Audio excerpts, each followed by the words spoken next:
Bana, shirikisho la mpira wa miguu nchini Tanzania TFF limetoka kujibu maswali ya watu wengi ambao walikuwa wakijiuliza baada ya taarifa ya Ally Kamwe ya siku ya jana, lakini pia baada ya taarifa ya benki ya CRDB ambayo wao wamejitokeza na kuweza kujibu hoja ambazo zilitolewa kwa siku ya jana na afisa habari na mawasiliano wa klabu ya Young Africans Ally Shabani Kamwe. Ni kipi ambacho kinaendelea? Sasa jana Ally Kamwe wakati anazungumza na waandishi wa habari alisema ya kwamba Young Africans haito shiriki fainali za kombe hilo la CRDB Bank Federation Cup kwa mwaka huu 2025 hadi pale benki hiyo itakapo ilipa klabu ya Young Africans fedha za zawadi ambazo wanadai za mshindi wa msimu uliopita ambaye alikuwa ni Young Africans. Sasa nini kinaendelea?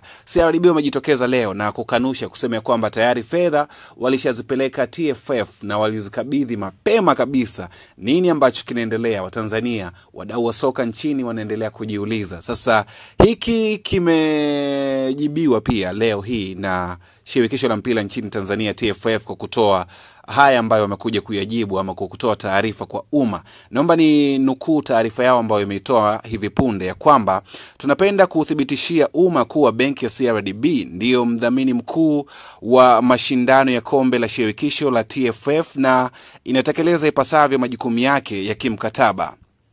Kwa msimu wa mwaka 2023-2024 wa mashindano ya kombe la shirikisho la benki ya CRDB Bank Federation Cup, benki hiyo ililipa fedha zote za kimkataba shilingi milioni 255 kwa ajili ya uendeshaji wa mashindano hayo. Tumemsikia meneja habari na mawasiliano wa Young African Sport Club kupitia vyombo vya habari akidai kuwa klabu hiyo inaidai TFF shilingi milioni 200 ya ubingwa wa kombe la shirikisho la benki ya CRDB. Tunapenda kutoa ufafanuzi kuwa TFF ndio inayoidai klabu hiyo. Young African Sport Club iliomba kwa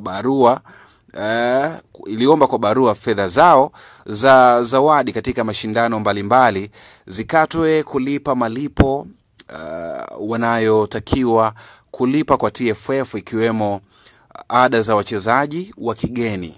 Hivyo ili kutoendelea kusababisha sintofahamu kwa umma, tumeiandikia barua Young Africans kutuma kwetu mtaalamu wao wa fedha kesho saa 4 asubuhi kuhakikisha deni la klabu hiyo akiwa na vielelezo vyote katika ofisi za TFF. TFF itaendelea kutekeleza wajibu wake wa kusimamia mpira wa miguu ikiwemo kulinda taswira za wadhamini wake. Hii ni taarifa ambayo imetolewa kwa siku hii ya leo na Clifford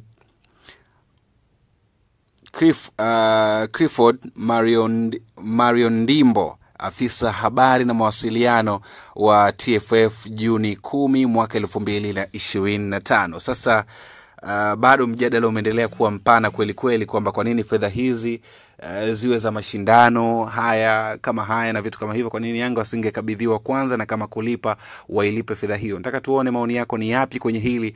Tuandikie maoni yako hapo chini kwenye sehemu ya kuandika maoni. Hii ni Habari Digital. Jana Ally Kamwe alishusha shutuma nzito kweli kweli kwa TFF lakini pia benki ya CRDB na kusema kwamba hawakutendewa haki kwa wao kunyimwa fedha ya ubingwa ambao walishinda kwa msimu uliopita wa mwaka 2023-2024 wa CRDB Bank Federation Cup. Sasa bado sintofahamu imeendelea kuwa kubwa kweli kweli. Tunataka tuone maoni yako ni yapi katika hili.